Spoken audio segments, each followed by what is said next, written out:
Vamos para a lição de número 6. Lição 6, meia dúzia. Qual que é o tema da nossa lição? 1, 2, 3. A consciência, o tribunal interior. A consciência, o tribunal interior. Texto áureo está em Atos, capítulo 24, versículo 16, que diz assim, 1, 2, 3. E por isso procuro sempre ter uma consciência sem ofensa, tanto para com Deus como para com os homens. E por isso procuro sempre ter uma consciência sem ofensa, tanto para com Deus como para com os homens. A verdade prática diz assim: diante da crescente degradação do padrão moral do mundo, o cristão deve apegar-se cada vez mais à sã doutrina para ter sempre uma boa consciência. Essa verdade prática muito profunda. Leia aí, por favor, também a verdade prática. 1, 2, 3. Diante da crescente degradação do padrão moral do mundo, o cristão deve apegar-se cada vez mais à sã doutrina para ter sempre uma boa consciência. Glória a Deus. Leitura bíblica em classe, Romanos 2, de 12 a 16. Porque todos os que sem lei pecaram, sem lei também perecerão.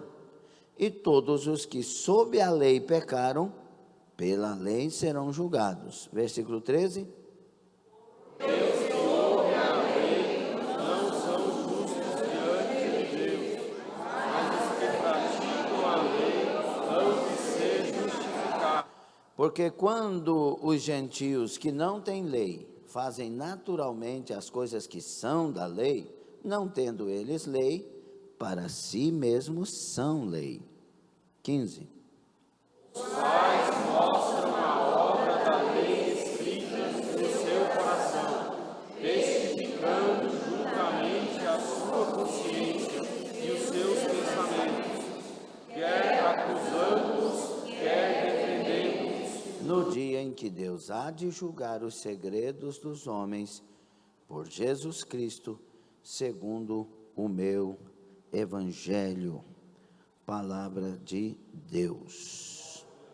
Tomem assento, que todas as portas da palavra estejam abertas. Na lição do plano de aula aqui do professor, na introdução diz assim: esta lição convida seus alunos a refletirem sobre a consciência como um tribunal interior dado por Deus, que acusa, defende e julga nossos atos. Em meio a um mundo moralmente corrompido, esta é uma oportunidade de destacar a importância da consciência guiada pela palavra e pelo Espírito Santo.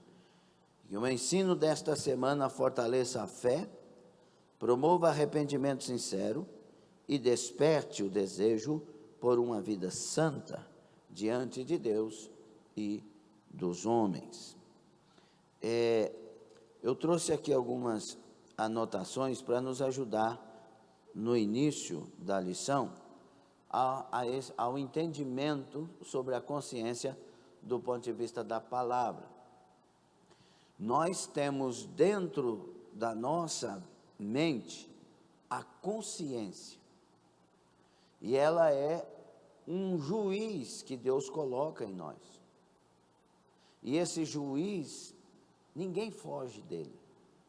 Alguém pode fugir do Espírito Santo, blasfemar contra o Espírito Santo, fugir de Deus, fugir da igreja, fugir da verdade, fugir da palavra, mas esse não, esse ninguém consegue fugir. A consciência sempre estará ali, de uma forma ou de outra, de uma forma ou de outra. Por isso, para nos ajudar, quando se refere à consciência humana, as Escrituras a descrevem da seguinte forma: primeiro, a consciência humana faz parte do fato de sermos feitos à imagem de Deus. Depois nós vamos ver isso na lição também, Gênesis 1, 27 e o Salmo 139, 14. Os seres humanos são compostos de membros distintos, porém unificados, como corpo, alma e espírito. Há uma conexão íntima e inevitável entre esses membros, mas eles não são idênticos. Isso é semelhante ao relacionamento entre os membros da Trindade e contrasta tanto com os animais totalmente físicos, quanto com os anjos totalmente espirituais. Outro aspecto dessa imagem é que o homem é capaz de ter autoconsciência e pensamentos objetivos. Segundo, a consciência humana é influenciada, não iniciada, pelo corpo. Romanos 7, 23, Efésios 5, 18, 1 Coríntios 6, 12. Os fatores físicos influenciam a percepção e o pensamento. Entretanto, a consciência não é a mesma coisa que o corpo material. Tampouco é um efeito descontrolado e irracional dos processos materiais.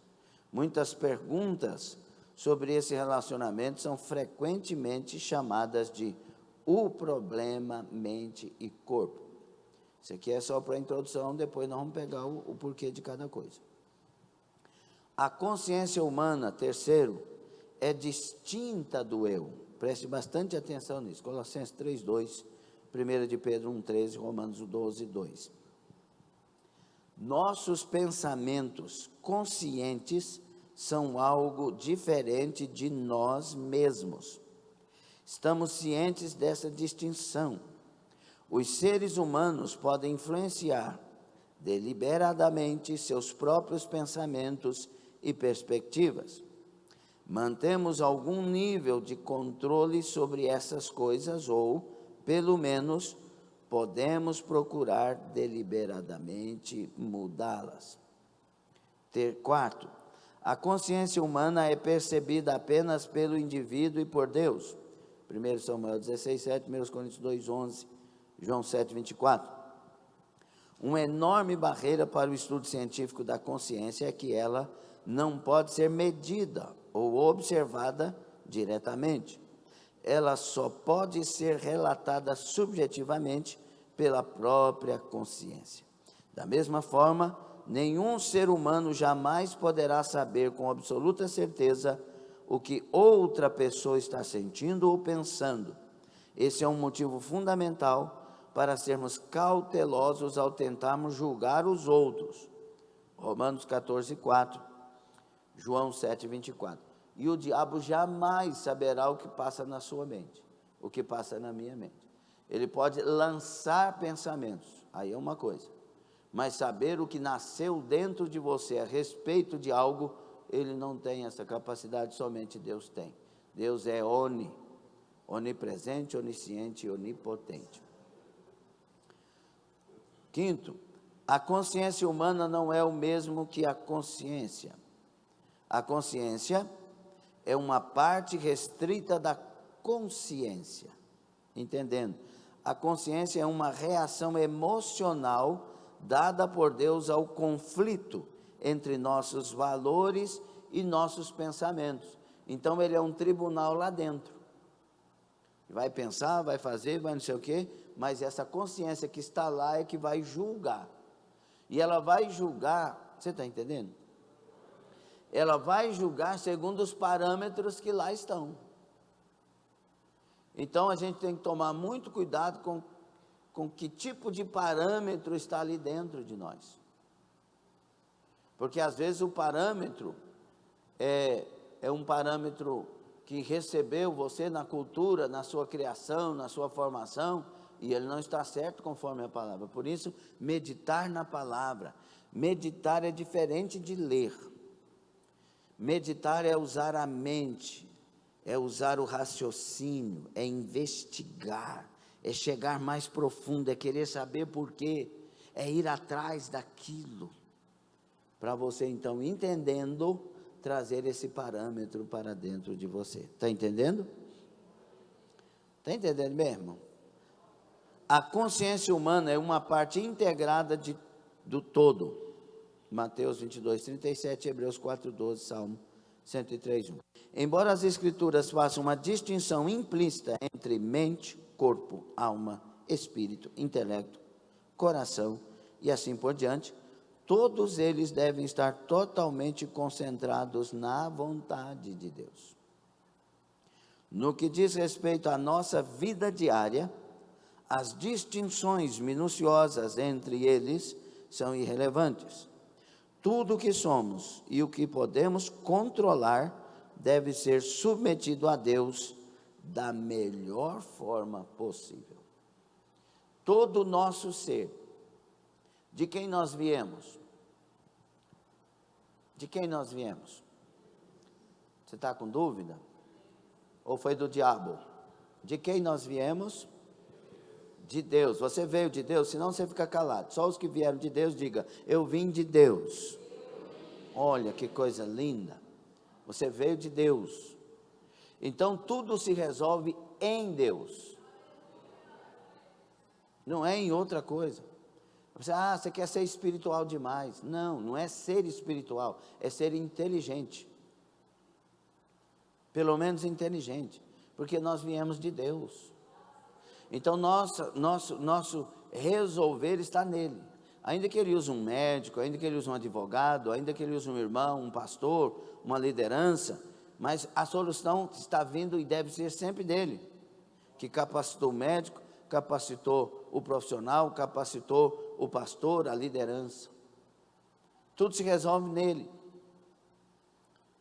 Deus chega para Jeremias e diz: Jeremias, antes de você nascer, antes de você se formar no ventre da sua mãe, eu te conheci.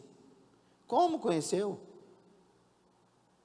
Antes da mãe de Jeremias deitar com o pai de Jeremias, para ter ali um relacionamento que vai nascer o fruto chamado Jeremias, Deus conheceu ele. Deus conheceu você antes que a terra se formasse. Deus conheceu a mim. E conheceu ali, não é um conheceu e ficou sabendo que vai acontecer. Não, ele é o fundamento, ele é o nascedor, é dele que a gente nasce, é dele que tudo vem. Por isso tudo se resolve nele. Então, se eu quero ter uma vida no meu corpo, na minha alma e no meu espírito bem, primeiro olho para Deus, sua vontade, seu propósito, seu querer. Por isso essas lições da revista, elas vão curar as pessoas verdadeiramente interessadas. As pessoas verdadeiramente que vão se dedicar a entender isso aqui, elas serão curadas. Elas viverão uma vida mais saudável, para a glória de Jesus. Então foi Deus que trouxe a nós. Quando Deus nos fez, lá no jardim, a partir de Adão, depois veio Eva, e toda a criação, e nós já falamos muitas vezes sobre o ponto de vista científico, né, as provas científicas, questão do criacionismo e tudo mais, e é assunto para outra lição, outro dia. Mas quando Deus nos fez, Ele nos fez perfeitos. O Adão era perfeito, a Eva era perfeita, eles, o casal, é matriz perfeita de toda a humanidade. Só que com um livre-arbítrio também inteiro. Por isso houve uma ordenança. Daquela árvore lá, não, do fruto daquela árvore, não. E por que Deus disse não? Porque para um ser, porque naquele ser tinha uma consciência de fazer ou não, de ir ou não, de tomar uma decisão ou não. É claro que depois da queda, isso vai deformar. Mas antes da queda, tudo é puro. Por isso que a serpente se aproxima de Eva e trabalha a consciência dela. Deus disse, é certo que não. A serpente não pega os olhos de Eva, faz, olha, e força isso. Ela não pega as mãos de Eva e leva ela lá na árvore. Pega agora, senão você morre. Não. Ela trabalha um convencimento aqui, ó. É o que o diabo sempre faz. Ele não tira as pessoas da igreja. Ele põe na cabeça da pessoa que não é mais lugar. Aqui ninguém te ama. Aqui você não tem futuro. Aqui não é para você. E aí, além disso, de lançar pensamentos, ainda usa pessoas ali no bebedouro, ali na cantina, na chegada da igreja, num bate-papo em casa, para querer provar isso que não é assim. Ao silêncio.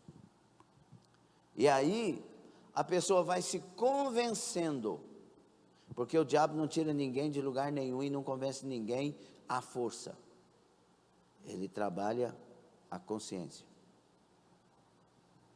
E aí a Eva, de repente, diz, o fruto é bom mesmo. E Deus tinha dito não. Mas agora ela está tendo uma consciência diferente. Deus diz não para tudo que não presta, irmão. Se Deus disse para não mentir, é não mentir. Mas tem gente que mesmo assim mente, porque se convenceu de que precisava mentir. Deus disse não mentirá de qualquer forma, ou não? Mas aí vem os doutores da lei para convencer que pode. Trabalha a consciência. E os mentirosos abrem as suas bocas e usam suas línguas felinas. Convencido foram. Antes da queda, tudo é perfeito, mas aí vem a sutileza. E a história se repete do mesmo jeito. Como, por exemplo, dentro de um lar. Quando alguém casa para separar? Me respondam. Casa para que vá até que a morte o separe. O que Deus uniu não separa o homem, então tem que ir junto. Certo? Mas aí vem as sutilezas. Não é mais para você. O amor acabou. Não é por esse caminho. Não. Ele não te ama mais. Ela não te ama. Ela não quer saber de você. Não adianta conversa. Não. Diálogo não adianta. E a Bíblia diz que sim, que adianta. Orar para aquele homem não adianta. Para aquela mulher, não vai dar certo. E a Bíblia diz, ore. Está entendendo ou não? Tudo isso aqui, ó. O que adianta orar? Deus não está ouvindo. E a Bíblia diz que Deus ouve toda oração. E que Deus ouve até as palavras frívolas que saem da nossa boca. Quando a mente é deturpada, a verdade sai. A mentira tem lugar. E uma das coisas que a gente mais trabalhava em trabalho de libertação é a questão do diabo colocar mentira na vida das pessoas. Preste atenção, por gentileza. Colocar mentira na vida das pessoas e elas irem acreditando naquilo de tal maneira que a mentira para aquela pessoa agora é verdade. Por isso que uma pessoa mentirosa, que tem o costume de mentir, mentiroso é o que tem o costume de estar mentindo. Ela não sabe, a própria pessoa não sabe mais o que é verdade e o que é mentira na história dela. Vixe, aquilo é verdade, aquilo é mentira. Por isso Deus fala, não mentirás. Por quê? Porque o veneno vai entrando. Por isso que a Bíblia diz para usar a boca da maneira certa. Porque essa boca pode matar pessoas. Essa boca pode contaminar pessoas. Alguém ama a irmã Leslie, porque irmã Leslie. Aí chega alguém e fala mal da irmã Leslie. Para essa pessoa, contaminou o amor. Com aquela maior facilidade. A maior facilidade. É tão difícil arrancar uma sujeira, mas tão fácil colocar. Para arrancar a sujeira, você tem que trabalhar 50 mil horas de oração, de aconselhamento, de mais não sei o que para arrancar. Para pôr uma sujeira é uma palavra. Por isso, a Bíblia diz que de tudo que se deve guardar, guarda o teu coração. Tem que guardar. Nós tínhamos que ter essa noção de alguém chegar para nós e falar assim, fulano de tal fez. Não quero saber. Não, mas não quero saber, não quero ouvir, não quero, por favor. Por quê? Porque depois que a palavra é lançada, contamina mesmo. Você vai olhar com suspeita. Será que é? Será que não é? Mas esse irmão, essa irmã, e não sei o quê. Guarda o teu coração. A consciência é uma faculdade inata. Ou seja, ela está em cada ser humano. Por pior ou melhor que seja. Ela está lá. E ela vai ser, de alguma forma, revelada ali, neste ser, nesta pessoa. Se essa consciência está no espírito ou na alma, isso é uma discussão teológica, para nós tanto faz, ela está aqui. Tem coisa que não tem fundamento você ficar discutindo. Ok? Ela está aqui. Poderíamos até manipular essas informações, né? Quando ela está no espírito, quando eu sou de Deus de verdade, quando ela está na alma, quando eu sou carnal. Poderíamos manipular tanta coisa, mas enfim, ela está em você, ela está em mim. E ela é uma capacidade dada por Deus para o homem discernir entre o certo e o errado.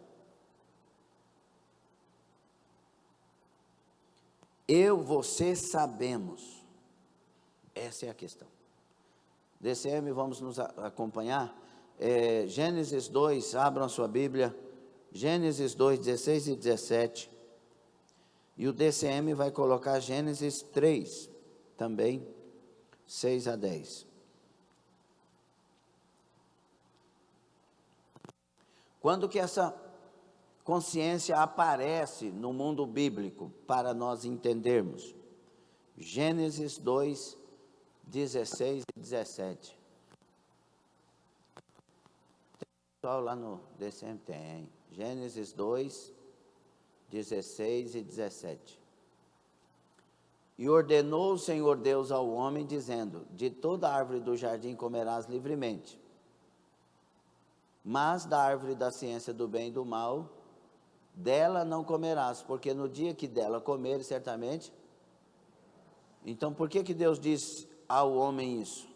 Porque ele tinha consciência para julgar, certo? Senão, não teria fundamento. E por que Deus disse, não toca, não coma, mas mesmo assim colocou no jardim? Porque deu ao homem livre-arbítrio. Nós somos livres para tomarmos decisões. E aí, Gênesis 3, 6 a seguir. E vendo a mulher, ela não foi forçada a nada, ela foi convencida que aquela árvore era boa para se comer, e agradável aos olhos, e árvore desejável para dar entendimento. Ela fez um julgamento pela consciência de que era bom para ela, mesmo Deus dizendo que não era.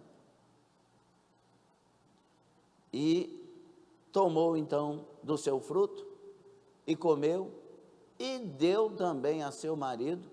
E o texto faz a gente entender que ele nem discutiu isso. Aí a gente não sabe se ela enganou o marido não falando. E ele comeu com ela. Então foram abertos os olhos de ambos, e conheceram que estavam nus. Olha agora a consciência sendo deformada.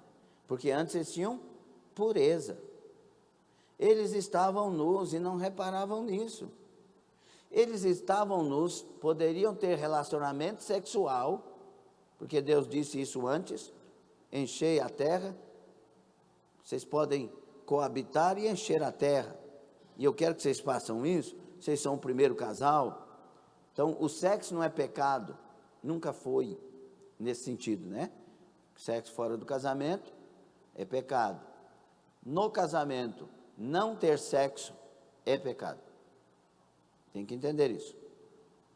E aí, deformou. Quando eles fizeram o que não deveriam, agora deformou a mente. Eles começaram a ter um conhecimento das coisas ruins também. Um conhecimento depravado, deformado. eles viram que estavam, mas já não estavam, não tinham, os olhos deles não eram perfeitos? Os olhos dele não viam assim, não precisava de ir no oculista não, lá no jardim não precisava de oculista. Eles viam tudo com perfeição. Era o casal mais perfeito em tudo. O corpo era perfeito, a alma era perfeita, o espírito era perfeito. Tudo funcionava perfeitamente. Mas agora viram que estavam? Entrou a malícia. E aí, quiseram se cobrir logo. Por que agora querem se cobrir? Estimam os estudiosos, aí é outra coisa, não é bíblico, mas eles estimam que o casal viveu no jardim 70 anos no mínimo. Agora imagina, 70 anos sem ver que o outro estava nu. Não, sabia que estava nu, mas não tinha malícia, sujeira. As pessoas poderiam viver na terra, todos nus, sem malícia. Imagina, porque havia pureza. Não, a esposa do irmão Luiz é a Patrícia, o esposo da irmã Patrícia é o Luiz. Está tudo bem. Ninguém ia ter interesse em nada mais do que isso. Olha lá, o Michael Moura e a Rina Joana, que casal bonito. Olha o irmão Luiz e a irmã Patrícia, que casal bonito. Que bom. Olha os filhos dele, tudo puro. Que coisa linda. É assim que vai ser no céu.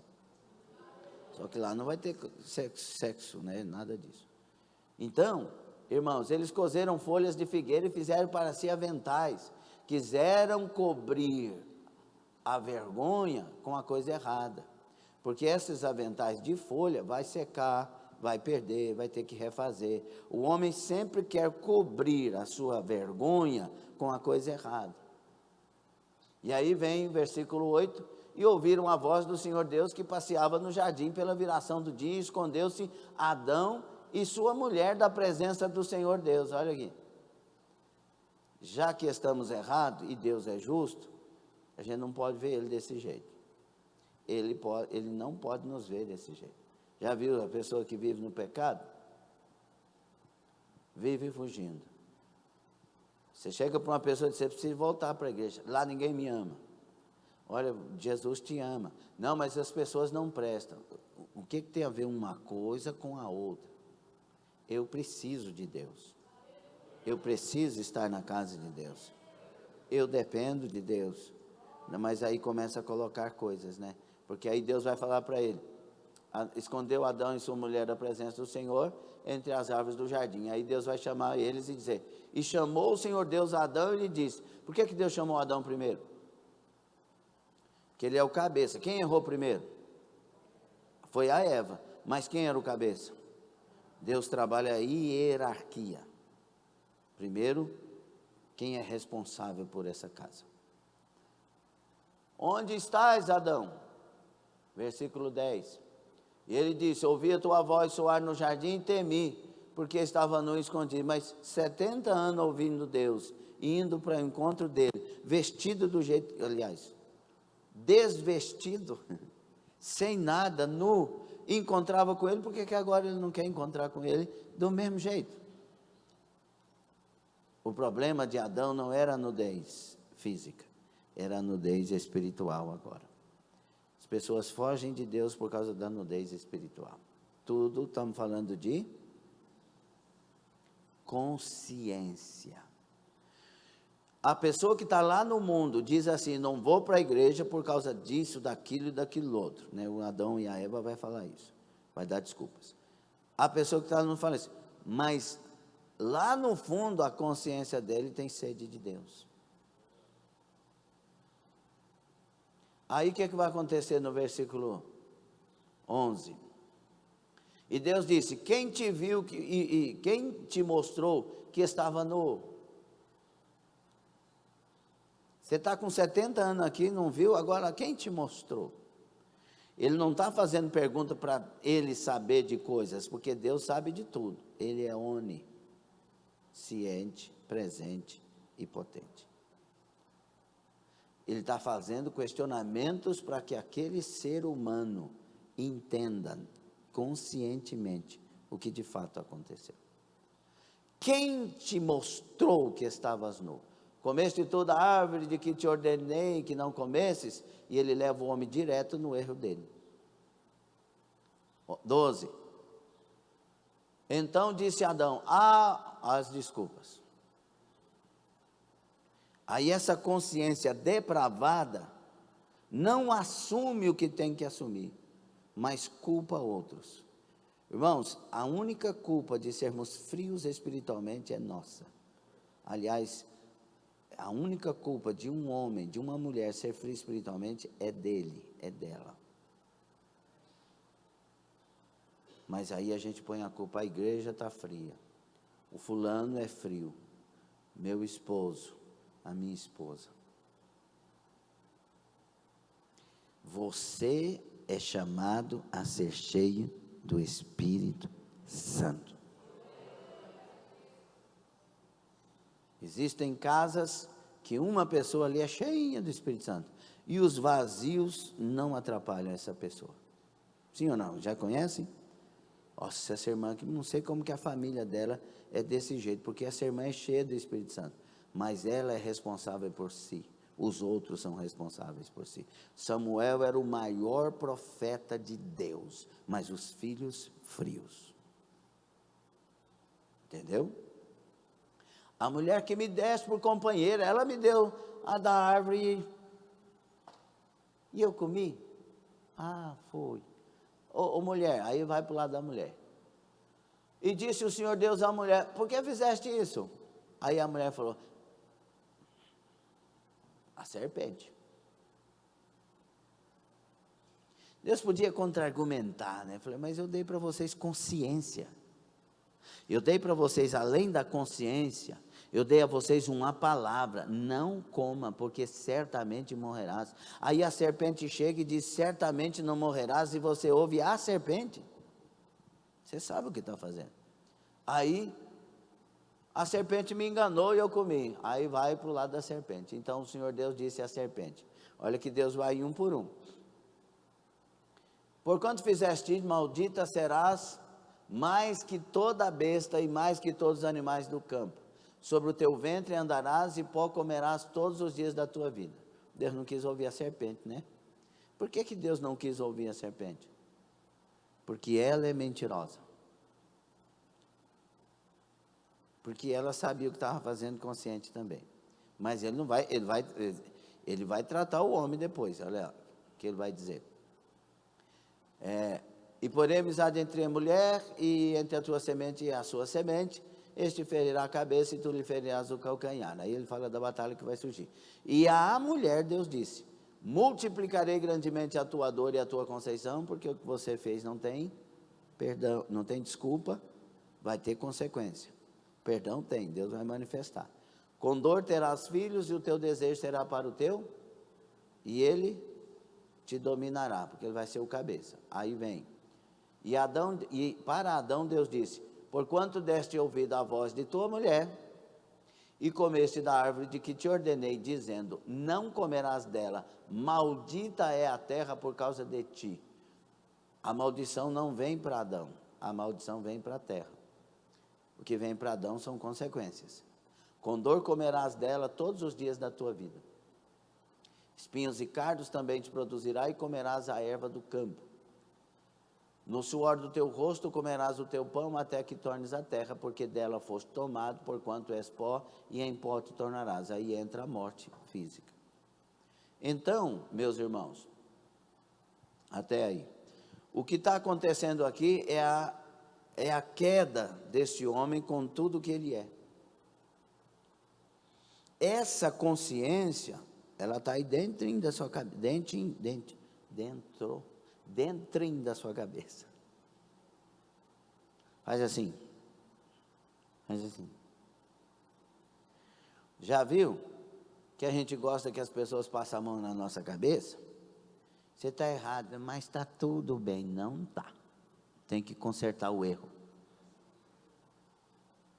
Já viu que a ciência de hoje está dizendo que não pode falar não para os filhos? Isso é um engano terrível, porque a Bíblia diz sim para sim, não para não, e o que passar disso é procedência maligna. A geração de hoje é fraca porque os pais de hoje são fracos.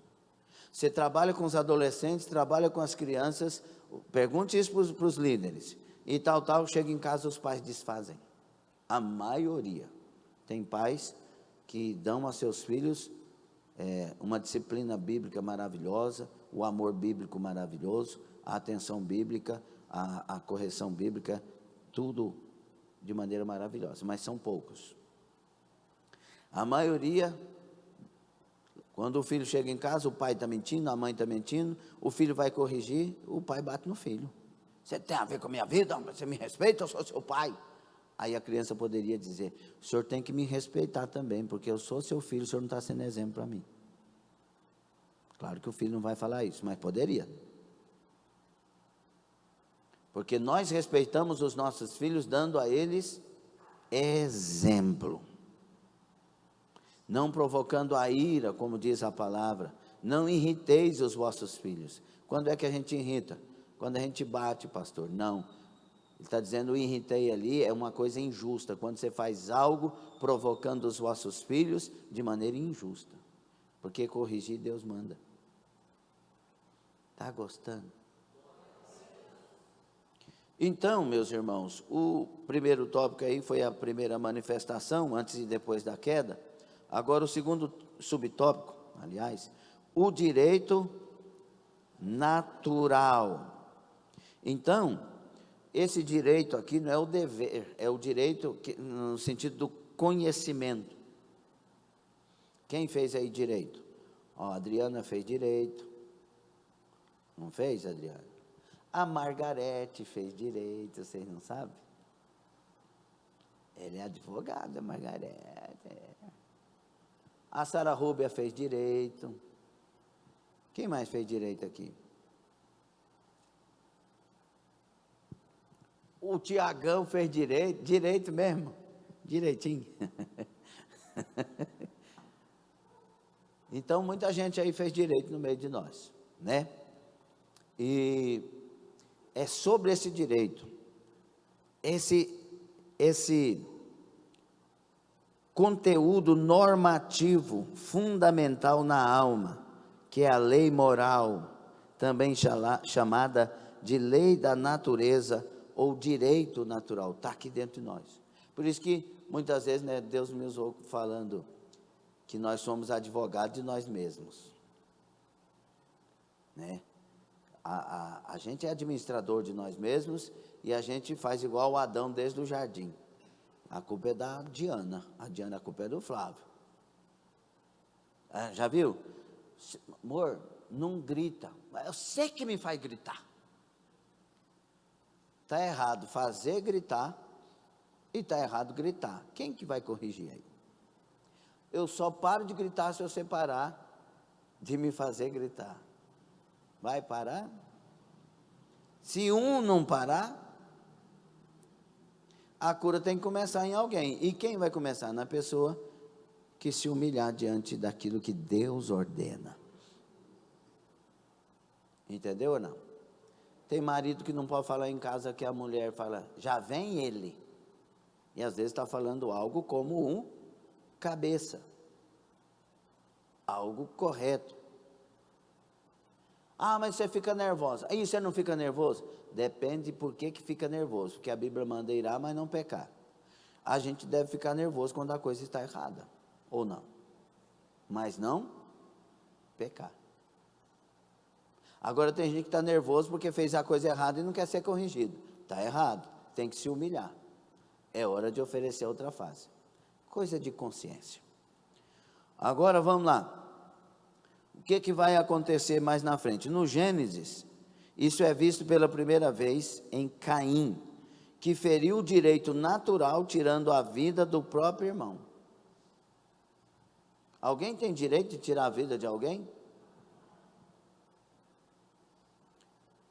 E ele experimentou uma trágica consequência.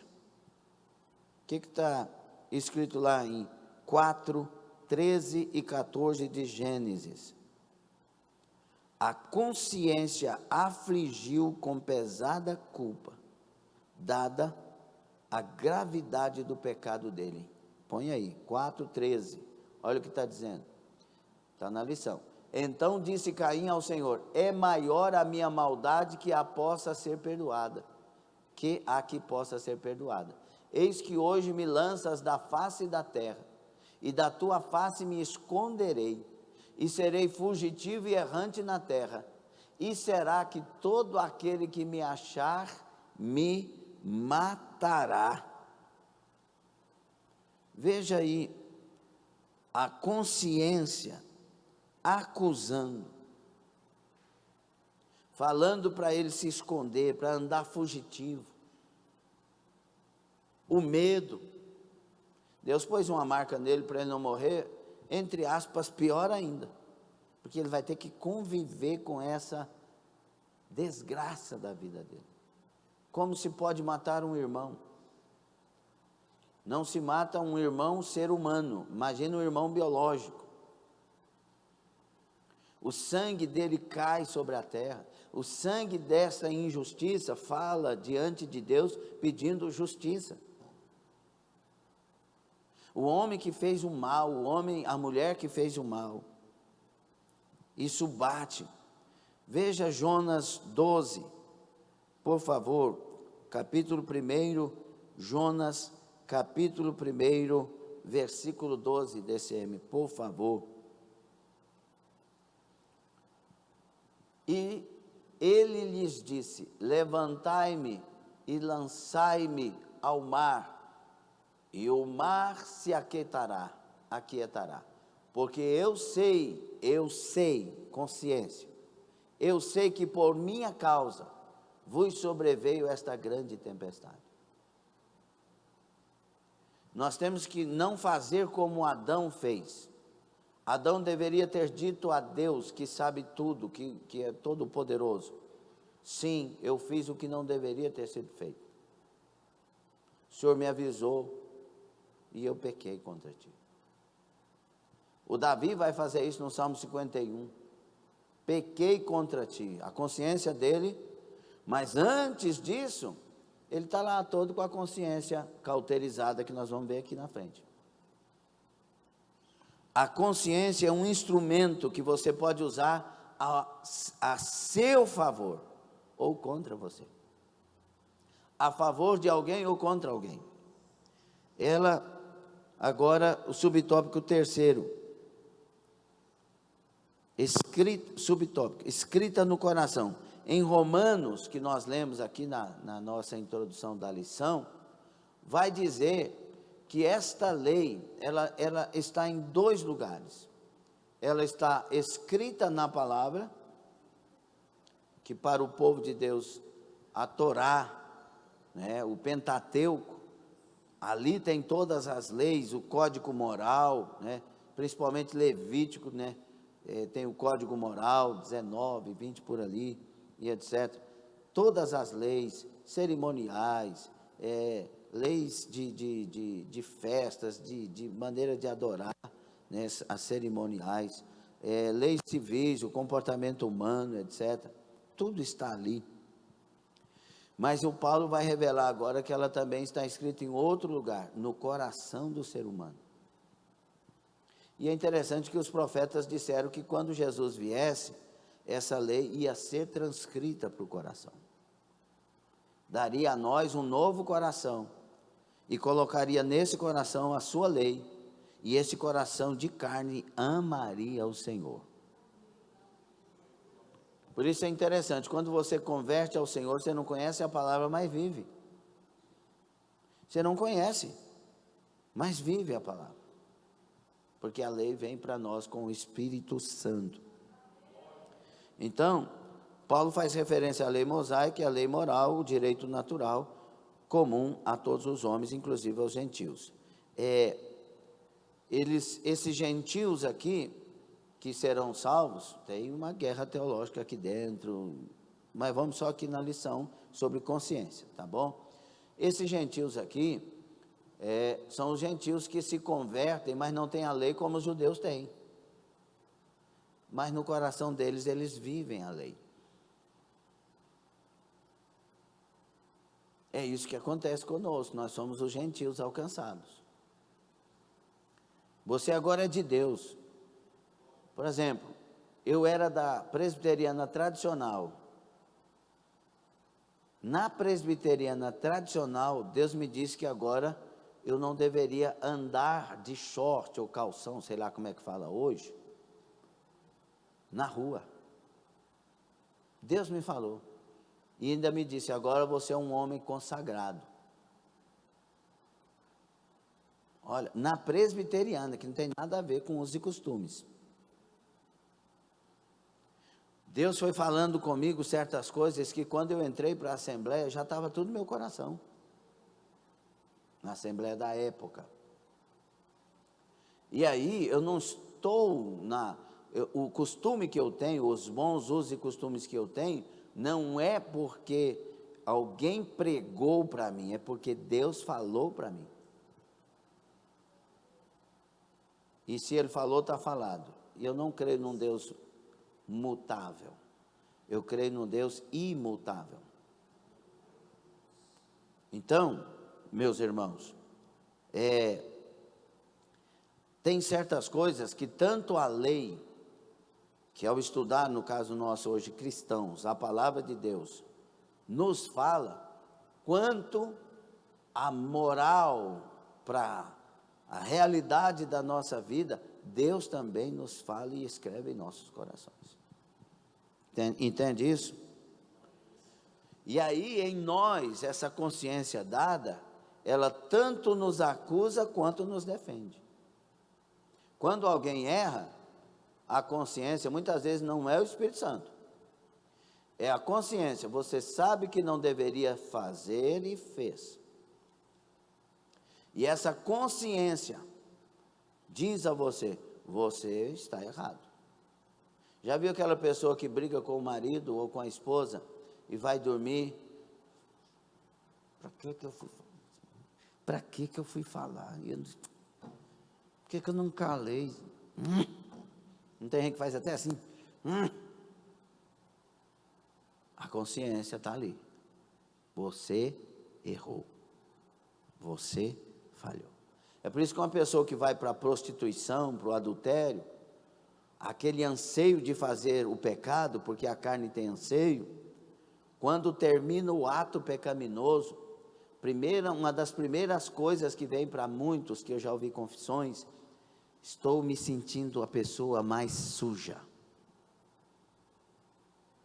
Eu atendi pessoas que ficavam passando sabonete no corpo quase o dia todo, falando sobre, eu estou sentindo sujo, me dá um trem esquisito, pastor, eu quero me limpar, mas não me limpo. Meu filho, minha filha, isso aí é com confissão e arrependimento, porque o sangue de Jesus é o único que pode purificar disso aí, e Ele purifica da cabeça aos pés, corpo, alma e espírito. Entende ou não? Questão de consciência. Segundo tópico, o funcionamento da consciência. Acusação. O que está no primeiro subtópico aí? 1, 2, 3. Acusação, defesa e julgamento. Acusação, defesa e julgamento. Não parece um tribunal mesmo? Quem estudou direito aí está bem inteirado nisso aí.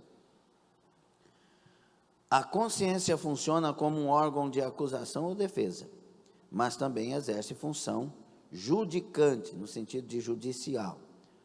Aí vem o Salmo 51, versículo 3. Funcionamento da consciência. Salmo 51, versículo 3, que diz assim, a santa, maravilhosa e gloriosa palavra. Porque eu conheço, olha a consciência de Davi, eu conheço e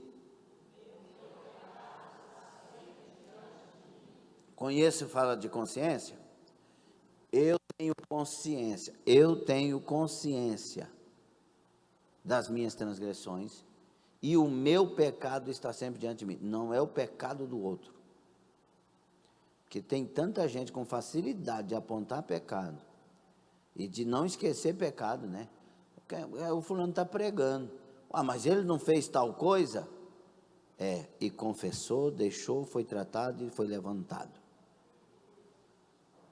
o céu lavou essa pessoa no sangue do Cordeiro. E você tira esse dedo, porque você já está pecando em apontar. Entendeu? Consciência. A Bíblia diz, de que se queixa o homem? Queixar não vem da consciência? Queixe-se dos seus próprios pecados. Nós deveríamos nos dedicar a preocupar se estamos ou não em pecado todos os dias. Está gostando? Gênesis 3,7 diz que tão logo Adão e Eva pecaram, foram abertos os olhos de ambos e conheceram que estavam nus. O verbo conhecer, iada, traduz o apontamento negativo feito pela consciência, reprovando a conduta do primeiro casal. Antes do pecado, conheciam somente o bem e viviam em plena alegria e paz. Gênesis 2:25. Ao pecarem, a consciência ecoou na alma como uma voz secreta e incômoda. Às vezes essa experiência é de dor no coração, como aconteceu com Davi após contar o povo, no recenso lá, no censo. Uma consciência pesada produz males ao espírito, à alma e ao corpo. Quer ver isso? Abra lá no Salmo 32. Quando a gente conhece o bem e o mal, meus irmãos, não tem como fugir de algo que fizemos de errado, a não ser arrependendo, confessando e deixando. Olha o Salmo 32, de 1 a 5. Bem-aventurado aquele cuja transgressão é perdoada e cujo pecado é coberto. Davi está falando, começando o Salmo, mostrando que ele já tinha sido perdoado. Mas ele conta o que estava acontecendo com ele antes disso. Bem-aventurado aquele cuja transgressão é perdoada e cujo pecado é coberto.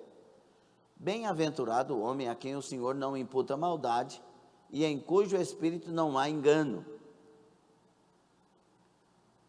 Aí ele começa a contar o que ele estava vivendo.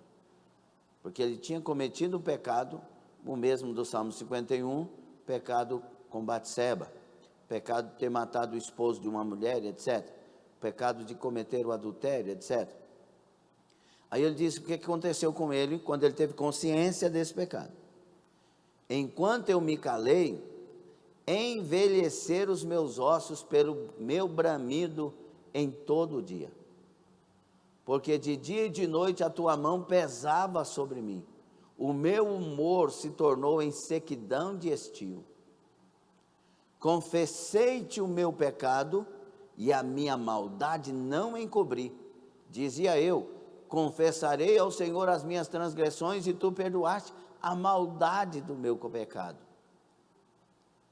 Pelo que todo aquele que é santo orará a ti, a tempo de ti poder achar, até no transbordar de muitas águas, estas a ele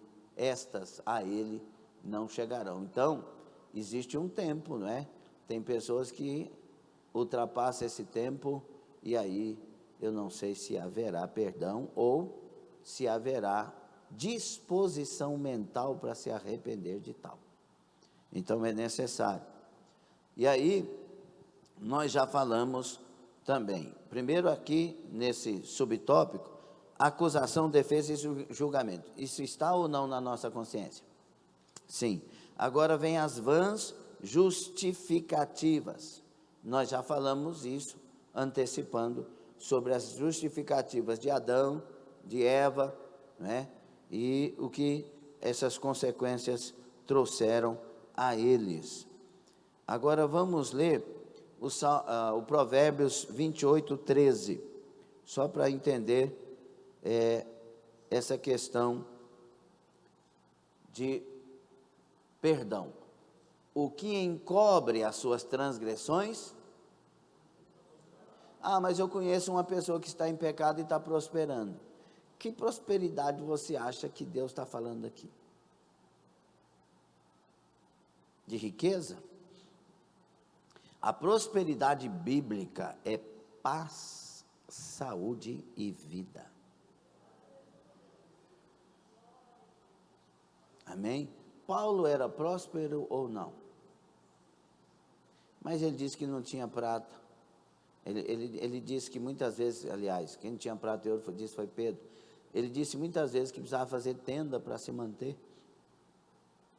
Vivia das ofertas dos filipenses, etc. Prosperidade é ser cheio do Espírito Santo. E Deus decide como cuida de nós. Simplesinho assim. Quem encobre nunca prospera, mas o que as confessa e deixa, vai alcançar a misericórdia do Senhor. Tiago 5,16. Tiago 5,16. Confissão e arrependimento é remédio para a alma, é remédio para a consciência. Confessai as vossas culpas uns aos outros e orai uns pelos outros, por um objetivo, para que sareis. A oração feita por um justo pode muito em seus efeitos. Amém? E aí vem o terceiro subtópico, o debate no tribunal. A consciência é como um tribunal que julga condutas, aprovando-as ou reprovando-as. Atua em relação ao presente. Vamos lá, Atos 23:1. Atua em relação ao presente, Atos 23:1, que nos diz assim: e pondo Paulo os olhos no conselho, disse: varões e irmãos, até ao dia de hoje tenho andado diante de Deus com toda a boa consciência. Depois nós vamos 1 Coríntios 4:4. Paulo está dizendo: eu tenho como me julgar e saber que até hoje eu estou andando da forma correta, porque a consciência minha me fala. Alguém pode mentir dizendo eu estou bem, mas a consciência lá está dizendo assim, você sabe que não. De alguma forma ela está falando esta palavra. Olha, eu nunca menti. Aí ela, a consciência é maravilhosa, né? Ela põe direitinho ali naquele, o dia que você mentiu. Aí tem gente que ainda começa assim, a não ser algumas vezes que eu já me arrependi e confessei. É porque... Que bom ter consciência. Alguém deu glória a Deus. Ela também, além de me dar essa certeza do meu presente, como eu estou, aqui Paulo está falando de uma consciência pura, mas também, se tiver de consciência impura, o presente revela isso. E também do passado, 1 Coríntios 4:4. Porque em nada me sinto culpado, mas nem por isso me considero justificado, pois quem me julga é o Senhor. Também, no futuro, 1 Samuel, primeiro livro de Samuel, 24, versículo 6, diz assim: e disse aos seus homens, o Senhor me guarde de que eu faça tal coisa ao meu Senhor, ao ungido do Senhor, estendendo eu a minha mão contra ele, pois é ungido do Senhor. Davi pensou no futuro, pensou na consequência de atingir um ungido, ele disse: longe de mim tal coisa. Funciona interagindo com as demais faculdades da alma, principalmente os pensamentos e os sentimentos. A consciência costuma entrar em longos debates com os pensamentos que a questionam e aprofundam a análise das ações. Esse processo gera na mente um exame interior, uma investigação pessoal. 1 Coríntios 11:28, vamos ler, com o objetivo de alcançar um veredito favorável, o testemunho de uma consciência limpa. Examine-se. Esse examine-se aqui é como você olhar para dentro, ou como você colocar fogo num metal para você tirar impurezas dele, algo assim de como é que fala? perscrutar, preciso de férias. É aquilo de você investigar mesmo, de olhar para si, de rebuscar. Qual que é o melhor momento para isso em nós? Você sabe? É quando você deita, de noite, põe a cabeça no travesseiro, parece que o travesseiro é o trono do julgamento. Quando fez alguma coisa errada, aí vira para lá e para cá no travesseiro. Aí vem quando você é bíblico, é bíblica, que tem Deus na vida, os versículos começam a saltar. Eu lembro uma vez, primeira vez que eu e a Vilce deu alguma coisa que não estava certo. E eu fui deitar, irmão, meu Deus do céu, que tortura. Aquele versículo veio assim: não deixe o sol se pôr sobre a sua ira. Aí eu vi os ensinamentos do pastor Senivaldo. Trata antes de dormir. Jesus, deixa isso para amanhã, mas se deixar o sol se pôr, a coisa piora para depois do outro dia. Amor, me perdoa. Falei o que não devia. Tá. Quando a consciência é cristã, é bom demais, porque ela fica ali, ela é enjoada, hein? É enjoada, não é? Meu Deus, que enjoeira. Vai lá, fala, faz. Já vou, eu vou. Chega lá e depois que faz, vem uma paz. Por que vem a paz? Porque a consciência está limpa. Está gostando da lição? Durante essa lição, você lembrou de alguma coisa que precisa falar? Oh, consciência boa, é o maior pregador que está em nós, chama consciência. Aleluia. Terceiro tópico, o que é? Terceiro tópico. Gente, vocês desistem fácil demais, vai até o fim da frase. 1, 2, 3. A consciência é falível. Parece que tem outra versão aí de lição. A consciência é falível. Meu Deus do céu. A consciência é falível. Por quê? Porque está num ser humano. O ser humano é falível. Nós somos seres humanos que infelizmente somos errantes. Porque existe uma natureza que não presta. Ela está aí bem dentro. Ela é sua inimiga. Ela está contra você. Por exemplo, essa natureza convenceu pessoas hoje que era mais importante dormir do que participar de uma aula dessa. Ela é traidora. Mas tem um espírito aí, querendo te convencer de que o melhor caminho é andar com Deus e estar na casa de Deus e fazer para a glória de Deus e viver para a glória de Deus. Mas então nós somos seres errantes, somos seres que temos uma consciência e essa consciência é, obviamente, falível. Defeitos da consciência.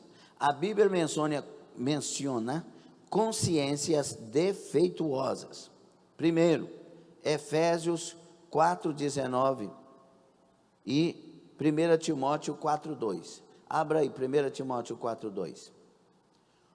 Efésios 4:19. Os quais, havendo perdido todo o sentimento, se entregaram à dissolução, para com avidez cometerem toda a impureza. Pessoas que, havendo perdido o sentimento, eles eram puros, mas agora não são mais. 1 Timóteo 4:2 diz assim, 1 Timóteo 4:2, pela hipocrisia de homens que falam mentiras, tendo cauterizada a sua própria consciência, a mente cauterizada.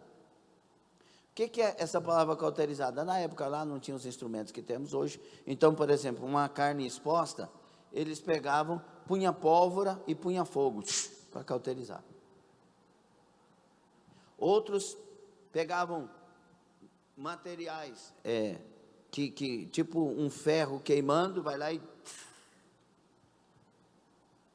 para cauterizar. Esse lugar que fazia isso ficava insensível. Passava a mão, mas não sente.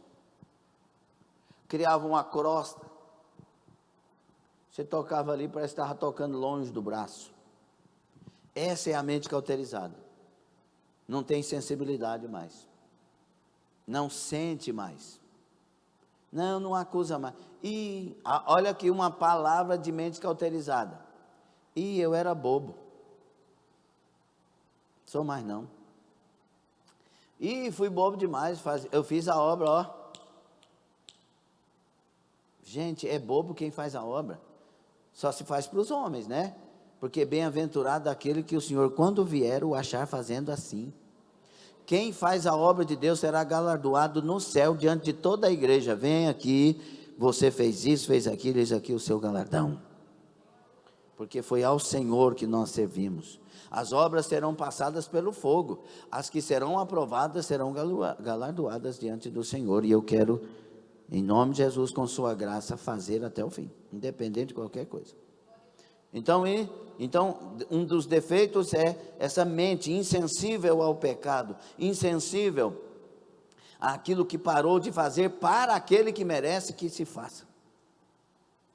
E aí vem também fraca, legalista, 1 Coríntios 8, 7 a 12, contaminada também ou corrompida, Tito 1,15, as coisas é pura para os puros e suja para os sujos, Tito 1,15, pronto. Se a mente foi contaminada, o que acontece?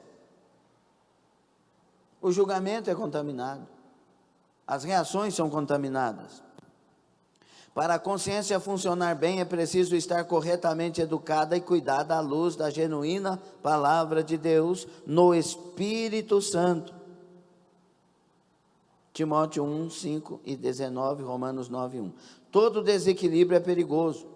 A insensibilidade leva à complacência com o pecado, mas a hipersensibilidade produz extremismo, onde tudo é pecado. Aqui ele está contrastando. A insensibilidade é a questão de não perceber. Para ele não existe nada mais de pecado. Eu lembro de uma mensagem que Deus nos deu alguns anos atrás sobre o tema: volte a ver o diabo. Olha o tema. Como assim, pastor? As pessoas não veem que o diabo está agindo. Tem coisa que está no lar, está provocando separação do casal, e o marido brigando com a mulher brigando com o marido, e é o diabo que está provocando aquilo. E eles não veem que é o diabo, porque a nossa luta não é contra a carne ou sangue. A nossa luta é contra o diabo. Só que eles não veem. Volte a ver o diabo onde ele está. Tenha olhos espirituais. Repreenda o mal. Se acordou de manhã, nervosismo, ira, querendo brigar toda hora, expulsa esse diabo, expulsa essa seta. Queima ela no poder do nome de Jesus. Fala: Senhor, eu não fui chamado para viver assim não. Eu quero paz na minha alma, o Senhor é meu rei, e eu expulso toda obra contrária em nome de Jesus. Está gostando? E aí tem os outros que são hipersensíveis, o extremismo. Tudo é pecado.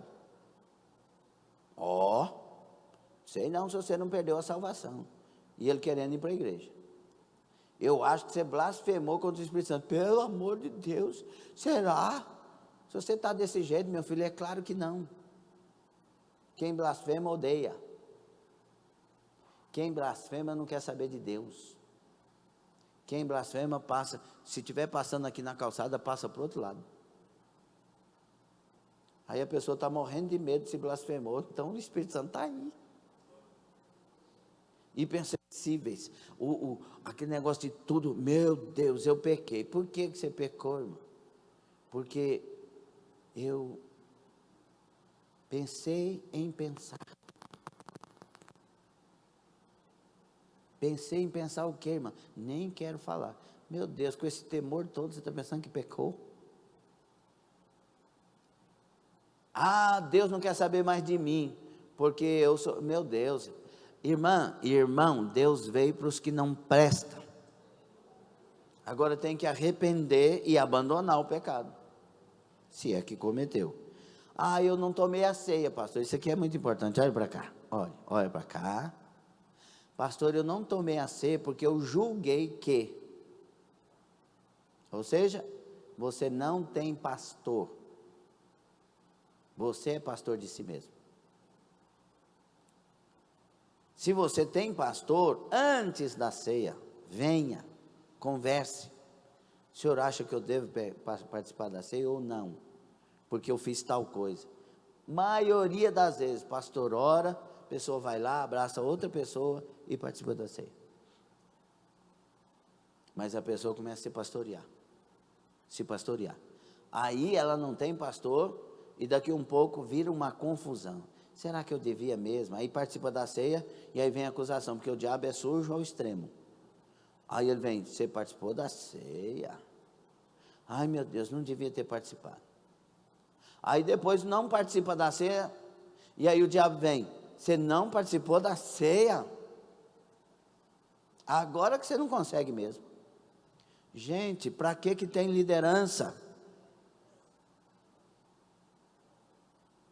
E pessoas que eu sei que participam da ceia em pecado, adultério, prostituição, bebida alcoólica, mas são pastores de si mesmos. E você vai lá e toma um copinho da mão? Claro que não. Examine se o homem é a si mesmo. A pessoa tem que examinar. Está apta? Participa. Não está? Você tem liderança para tratar o assunto, que é muito sério. Entenderam os dois extremos? A insensibilidade. O outro, a hipersensibilidade. Tem que ter equilíbrio. Enquanto não, você tem liderança para trabalhar isso. Ah, eu não confio no senhor. Então procura outra igreja. E confia no pastor da outra igreja e se trate, porque você precisa de morar no céu. Segundo subtópico, eu fui sem educação ou fui honesto e claro? Segundo subtópico, Deus, o supremo juiz, apesar de sua grande importância no exercício do juízo moral, o pronunciamento da consciência não tem valor absoluto ou definitivo, porque ela está aqui, certo? Como nós já dissemos. Como disse Paulo, porque em nada me sinto culpado, mas nem por isso me considero justificado, pois quem me julga é o Senhor. Então, quando Paulo escreve aos Coríntios, dizendo, 1 Coríntios 11, examine-se, pois, o homem a si mesmo, ele não está dizendo que o homem é livre para decidir, ele está dizendo que o homem tem que pensar nisso.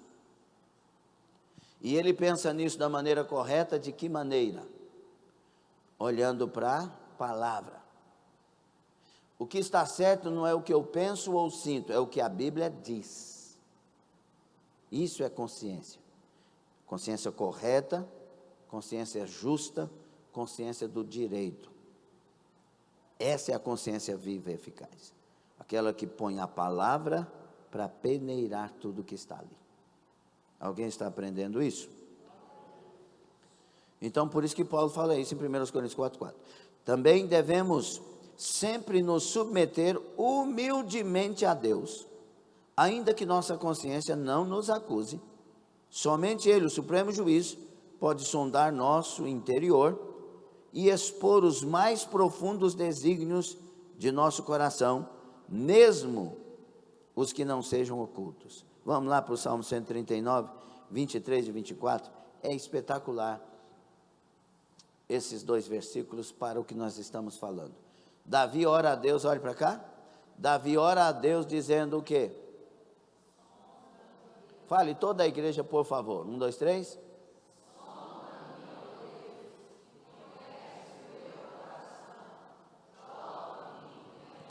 Até aqui, até aqui. Senhor, faça isso por mim. Venha e me sonda. Venha e olha para dentro do meu coração.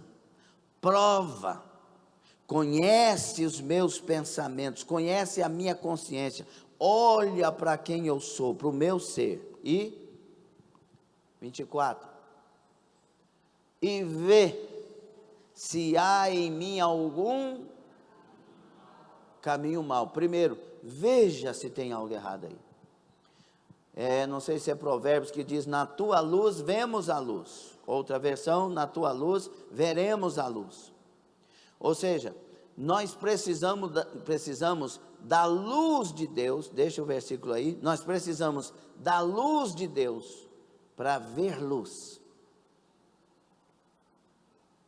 E a Bíblia diz que ela é a lâmpada. A Bíblia é a luz. É a Bíblia que ilumina o ser humano.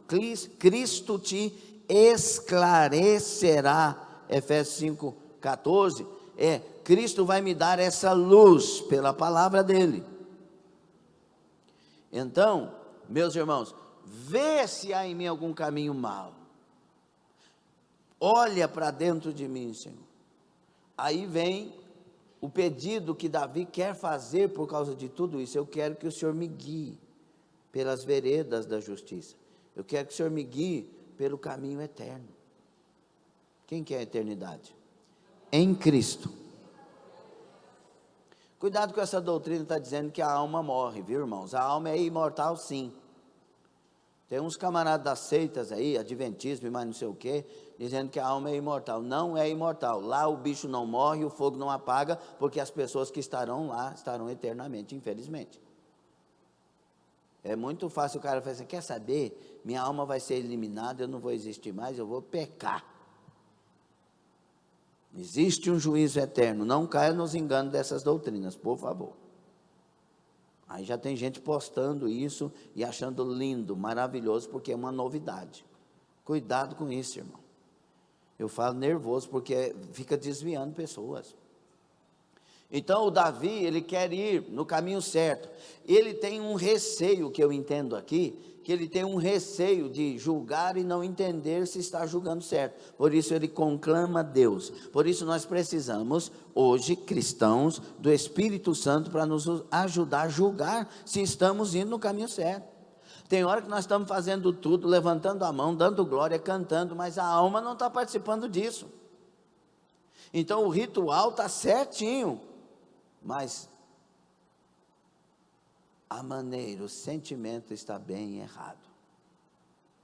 Entenderam, sim ou não? Então, às vezes nos consideramos corretos e precisamos ser confrontados para reconhecer nossos pecados. Davi permaneceu insensível e rigoroso até ser repreendido pelo profeta Natã. Foi ali que ele vai cair em si. Pedro precisou ouvir o canto do galo. Pecados do espírito, como soberba e orgulho, são os que mais se escondem. Ah, mas eu tenho direito, eu tenho razão. Eu já ouvi mulheres dizendo assim: ele me traiu, eu também vou trair. Ela tem direito de trair? Porque a maioria fala que tem. Nós, repita comigo,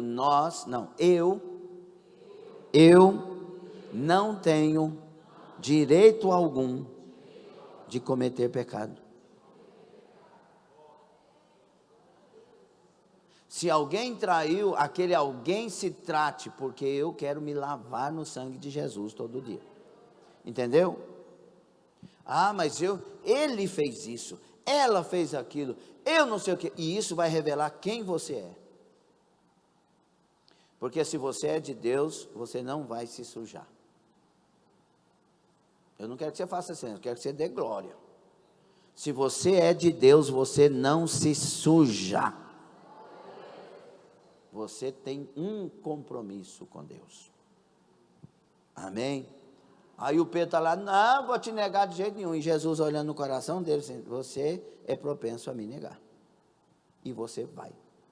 Não, por ti eu morrerei. Morre nada. Morre nada. Você vai ter que ter uma conversão legítima para depois morrer por mim. Depois dessa conversão, você vai sim morrer por mim e vai ser crucificado de cabeça para baixo. Mas antes disso, você vai me negar, que você ainda não é convertido. eu sou, e por ti darei a minha vida. Não vai dar. Porque quem conhece é quem está lá na frente. Deus está lá na frente. Aí o Pedrão está lá todo negando Jesus, e está normal, a consciência dele está normal. Negou a primeira vez, negou a segunda vez, normal. Negou a terceira vez e até falou umas palavras absurdas. Nunca ouvi, não conheço. O que é isso?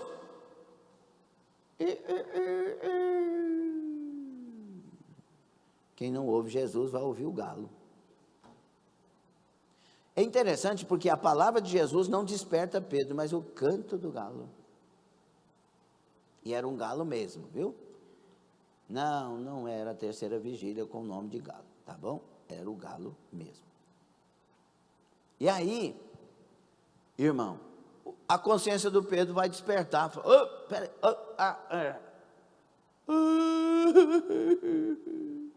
foi chorar amargamente. Mas esse choro foi de um homem consciente que havia pecado e agora tinha um caminho de cura e restauração para esse homem. E Jesus mostrou que não é por causa disso que ele vai jogar Pedro fora. Ele ressurreto, as primeiras palavras, olhe para cá, as primeiras palavras de Jesus: avise os meus discípulos, e exclusivamente, e também a Pedro, que eu ressuscitei. E eu estou esperando eles lá no lugar que eu combinei com eles. Por que e também a Pedro? Porque ele era o afastado. E aí, como se não bastasse, Jesus olhou e disse: esse Pedro aí, eu conheço o coração dele. Vou ter que esperar ele na praia. E Jesus vai para a praia, esperar o Pedro desviado, choroso, amargurado. Quando Pedro vê Jesus, ele não desistiu de mim. Fique sobre os pés. Depois disso, Pedro revela que ama Jesus sim, e tudo muda. Consciência. Então eu tenho uma pergunta para fazer para mim e para você. Como está a sua consciência? Ela está te dizendo que você está bem com Deus? Se está, mesmo assim, vamos orar. Porque talvez possamos não estar vendo alguma coisa. Porque o importante, a soma de tudo, o importante é encontrar com Jesus para a salvação eterna naquele dia. Curva a sua cabeça. Devemos manter nossa consciência sempre pura, renovada e iluminada por meio do contínuo estudo da Bíblia, nossa infalível regra de fé e prática. Se ela nos acusar, não nos esqueçamos: o sangue de Cristo é poderoso para nos purificar, a consciência de todo aquele que, arrependido, confiar no poder do seu sacrifício. Cheguemo-nos sempre a Ele com inteira certeza de fé. Hebreus 10, 22.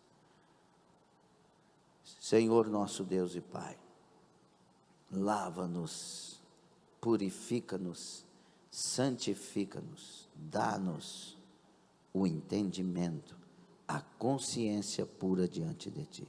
Sonda-nos e nos conheça, Senhor. Vê se há em nós algum caminho mau. Traga a nós arrependimentos e o caminho da restauração, a purificação pelo sangue de Jesus, e nos guia pelas veredas da justiça, por amor do seu nome. Nos guia pelo caminho eterno da salvação.